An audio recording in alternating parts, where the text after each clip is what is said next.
नमस्कार मंडळी. प्रथमतः क्षमस्व खूप दिवसांनी भेटायला आल्याबद्दल. काही अपरिहार्य कारणांमुळे मध्यंतरीच्या काळात व्लॉग्स बनवू शकली नाही, परंतु विसरलात नाहीत ना मला तुम्ही. असो, तर मी अपर्णा, एक पांथस्थ, एक प्रवासी. आज पुन्हा मी तुम्हाला जुन्नरमधीलच एक अपरिचित ठिकाणाची ओळख करून देणार आहे. त्या ठिकाणाचे नाव आहे खबडी. वाटले ना जरा विचित्र हे नाव. मुळात अशा नावाचे एखादे ठिकाणच असू शकेल हे मला मान्यच होत नव्हते. मात्र ह्या ठिकाणाचे सौंदर्य बघून तर तुम्ही अचंबित व्हाल. तर असे हे खबडी राजुरी आळेफाट्यापासून 6 ते 7 किलोमीटरावर अंतरावर आहे. अरे हो, सांगायचेच राहिले, राजुरी ही माझे सासर. नवरात्रीमध्ये देवीची उटी भरायच्या निमित्ताने आम्ही गावी गेलो होतो. नुकताच पाऊस पडून गेला होता. गाव अगदी हिरवेगार झाले होते.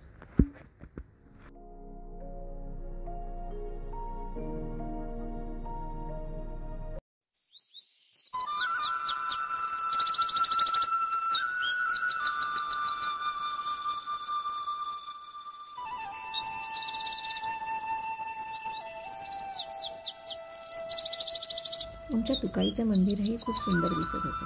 मंदिराच्या आजूबाजूला नीरव शांतता होती. बाजूला वाहणाऱ्या ओढ्याचाही मंजूळ आवाज येत होता. अगदी मंत्रमुग्ध करणारे वातावरण होते ते.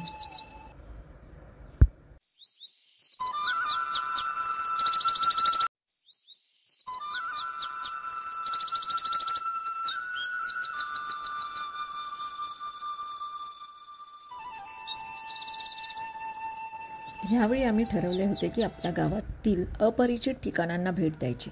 नातेवाईकांशी चर्चा केल्यावर कळले की जवळच एक वॉटरफॉल आहे, परंतु त्या वॉटरफॉलचे नाव फार विचित्र होते.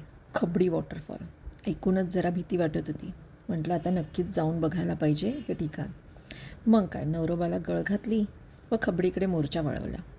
गावाजवळच उंच खडकवाडी म्हणून एक ठिकाण आहे. तेथून नळवणेकडे जाताना एक डॅम लागतो. थोडे पुढे गेल्यावर एक जंगल सुरू होते.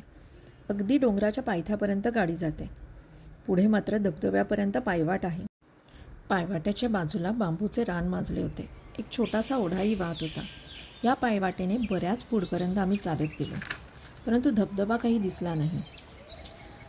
तशी पायवाटी निर्मनुष्य होती व आमच्या राजुरीत बिबट्यांचाही खूप सुळसुळाट आहे. सोनवरा म्हणाला, चला आता बस झाले. पण खट्टू झाले, परंतु नाईलाज होता. मुकाट्याने गाडीत बसले. येताना वाटेत एक मोठे वडाचे झाड दिसले. त्याच्या पारंब्यांचा घेर इतका मोठा होता की त्यामध्ये एक छोटा बोगदा तयार झाला होता. तेथेच काही वेळ रेंगाळलो.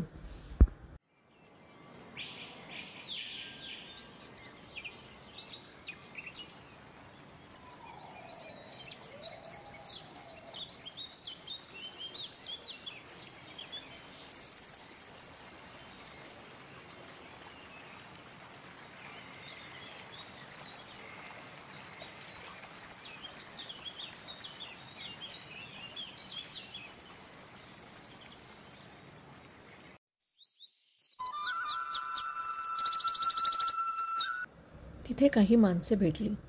त्यांनी जवळच असलेल्या तळ्याविषयी सांगितले. म्हटलं, धबधबा नाही तर तळे तर बघूयात. तळ्याकडे जाणारी पायवाट सुंदर बांबूच्या वनातनं जात होती.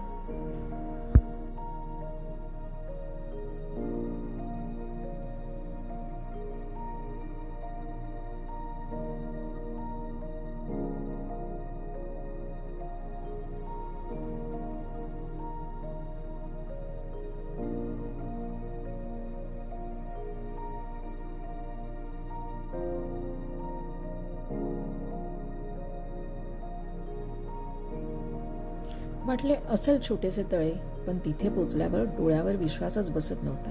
इतके अप्रतिम ठिकाण होते ते. चहूकडे हिरवेगार रान, मध्ये ते तळे, बाजूला नीरव शांतता. होता केवळ पक्ष्यांचा मंजूळ आवाज. जणू अगदी नैनिताललाच आल्यासारखे वाटत होते. आजूबाजूला निलगिरीची झाडे होती. त्यांची सुंदर प्रतिबिंब पाण्यात पडली होती. कितीतरी वेळ मी ह्या निसर्गाच्या चमत्काराकडे बघतच राहिली. मग मात्र नवऱ्याने भानावर आणले व मनात इच्छा नसतानाही तिथून निघायला लागले. असे हे आमचे खबडी, एक विलक्षण सुंदर ठिकाण.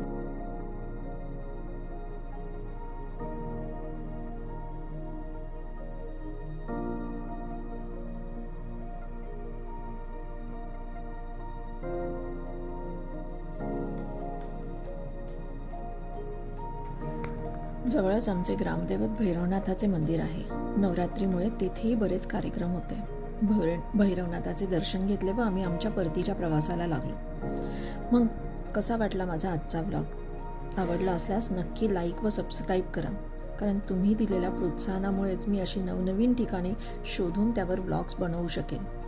मग भेटूया पुन्हा एक नव्या व्लॉगमध्ये एका नव्या अनोळखी ठिकाणासोबत.